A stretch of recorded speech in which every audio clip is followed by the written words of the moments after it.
बाबा, आपल्या वाढदिवसानिमित्त ठाणे जिल्ह्यात विविध ठिकाणी विविध उपक्रम राबवले जातात। तसाच आज रक्तदान शिबिर मुरबाड ग्रामीण रुग्णालयात राबवला गेला, त्याबद्दल आपण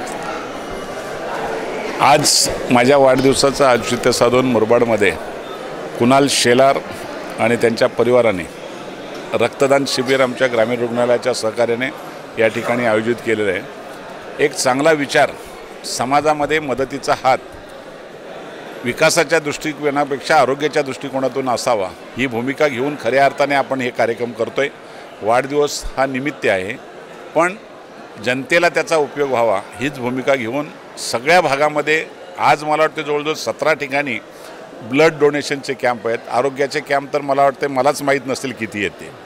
सगळ्या आज आरोग्याच्यासाठी सगळ्या कार्यकर्त्यांनी कार्यक्रम राबवलेले आहेत। अजूनही दुसरे वेगवेगळ्या प्रकारचे कार्यक्रम लावलेले आहेत आणि त्यामध्ये विशेषतः इथं आल्यानंतर आज एक कॅन्सर मशीनचं सुद्धा आपण ग्रामीण रुग्णालयाच्या वतीने उद्घाटन केलं। पहिली ग्रामीण रुग्णालयामधली कॅन्सरची चांगली मशीन आपल्याला मिळाली आणि तिचं आज रितसर उद्घाटन केल्यामुळं महिलांना माझ्या मनातलं स्वप्न होतं ते आज खऱ्या अर्थाने वाढदिवसाच्या निमित्ताने साकार झालं आणि नक्कीच त्याचा चांगला फायदा माझ्या भगिनींना होईल।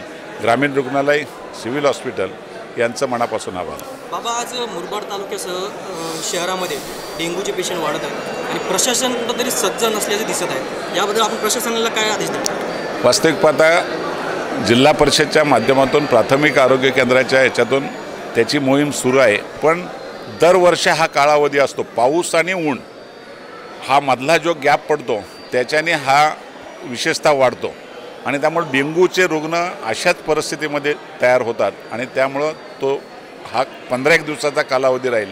पण जिल्हा परिषद आणि ग्रामीण रुग्णालयामध्ये सर्व यंत्रणा सज्ज आहेत, कुठेही कोणाला अडचण येणार नाही।